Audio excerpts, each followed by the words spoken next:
रसना बासना श्रवण रमण ए तो पशुतुल्य कर्म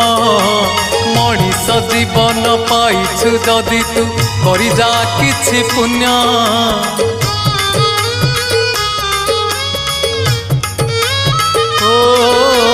रसना बासना श्रवण रमण ए तो पशुतुल्य कर्म मनीष जीवन पाइछु जदि तू करि जा किछि पुण्य एई माटी देह बहुला गाई जोठू आसीछि जीव पळेई एई माटी देह बहुला गाई